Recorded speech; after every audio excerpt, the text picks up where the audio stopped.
We're walking around trying to figure out today a very different question than usual.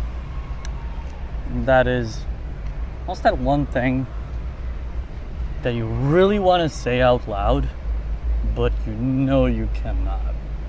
We all have this internal filter every time we make conversation or whatever that inhibits us from speaking our true mind. Let's see if we can tap into that on tonight's special.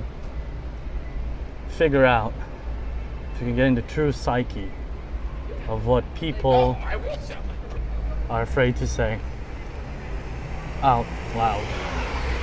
What people are afraid to say in the public sphere. Stick around, this is Yankee Abroad. What is the one thing that you think about that you wish you could say out loud? The one thing that I think about that I wish I could say out loud. Yeah. I would say probably everybody, especially over here, everybody that's our age that thinks that they know exactly what's best for this country and that they think they know what is correct or moral politically, and most of them can't even clean their fucking room when they wake up. That would probably be it for me. Motherfuckers that think that we don't need any police at all. Ooh. You know, like, I'm sorry, are you fucking fucked in the head? Like, nobody can stop you from being attacked and raped in the middle of the night?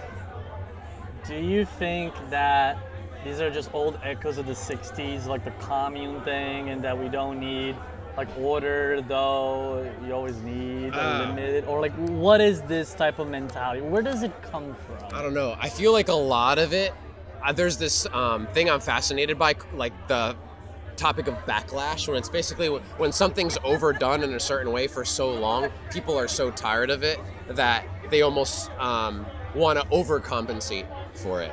And trying to think, like, what's an example I can give? Like, for example, like on an individual level, if you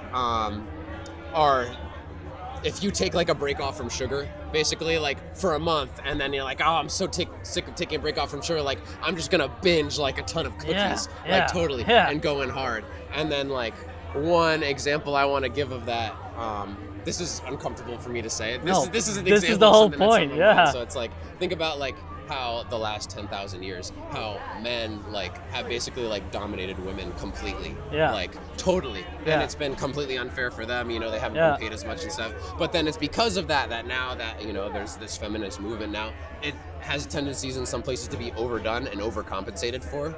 Now, to bank on that, because I've noticed this a lot in the States to some extent, do you think that we in America tend to take things to the extreme and we never go in the middle? We just take one or the other? Yeah, I think it's like more and more extremes, more and more polarities, not a lot of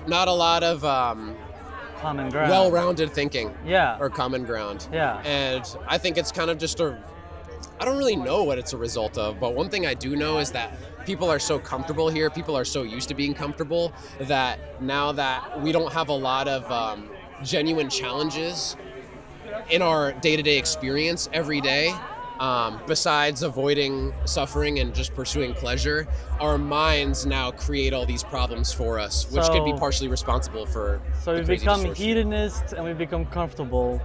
At the same time, we've become weak with the weak times and not strong anymore. That's like every empire ever in the history. So do you think this is just a collapse of the U.S. as a culture? I hope it's not the collapse. I know it's over dramatic. Because I think of like the British Empire, for example. Yeah. They had the most amount of land out of any other country, but now they're just England. You know, so I'm hoping that's where the U.S. can start to go. I don't want to be the dominant. We're not Pax America yeah, exactly, the Pax Americana. I wouldn't want to lose all of that like out of nowhere, like overnight, because then would we suddenly be vulnerable to, you know, anybody that would that, you know, hates us completely. Yeah. You know? But yeah, I would like to see a gradual decline. I would like to see. Dude, I don't fucking know anything about anything. That's the thing, is like, you know, I'm just a fucking kid. I'm too worried about myself, you know, to worry about the collective. But that's the weird thing, because compared to, like, say, Europe, we are individual. America is based on the individual. Yeah. Europe is part of the collective. So are we just disconnected from our own collective as Americans? Or have we almost embrace the individual to the extreme. I think we're individual to the extreme, for sure. Nobody wants to do anything that's good for the society or for the community. It's all like, I need to get myself rich. I need to, make myself comfortable. I need to personally chase this high.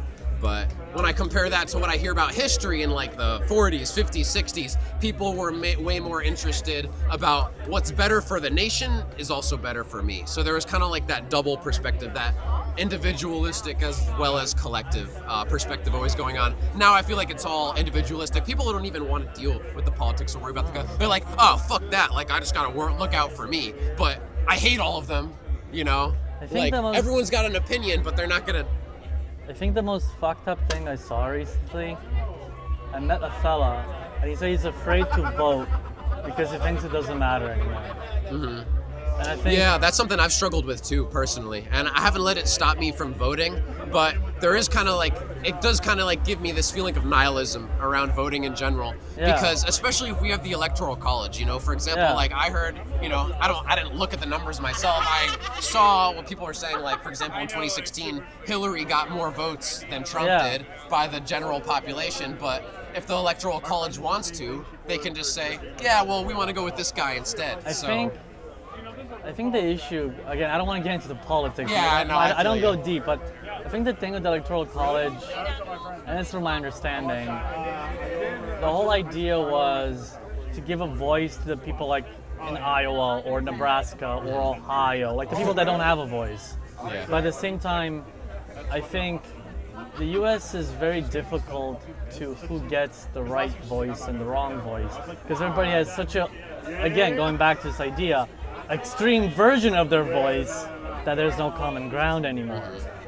At least that's what I'm kind of seeing. But I don't know, I'm an idiot. I have no idea. Same dude. And it's like, there's so much superficial conversation going on here. Barely anybody's really. Everybody loves to talk about what's going on externally, but nobody likes to talk about what's going on internally. No. So it's like, personally, I think that you need to have that first. You need to be comfortable with doing that first before you can really address some external issues. And that's just another pandemic that we deal with over here in the Western world. I actually haven't been to Europe. Like, it's somewhere I wanted to go for the longest time.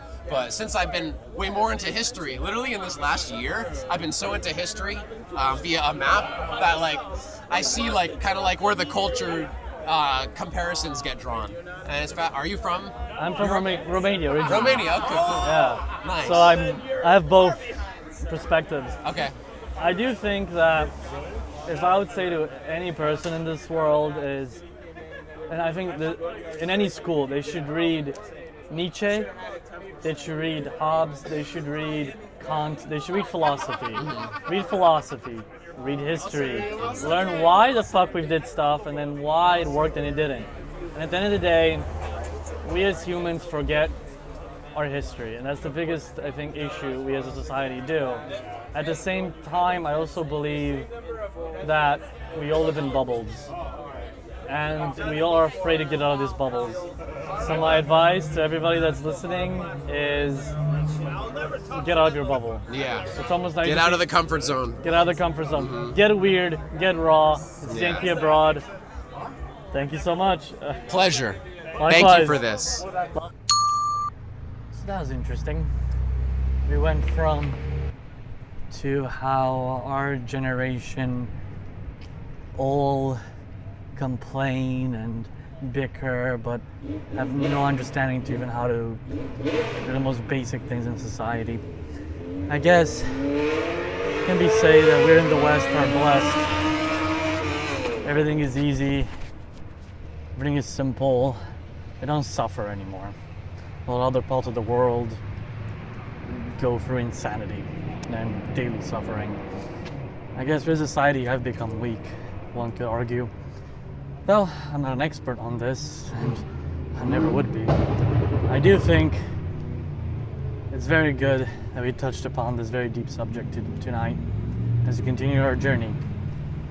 What is something that you wish you could say out loud that you can't? So in the comments below, this is Yankee Abroad.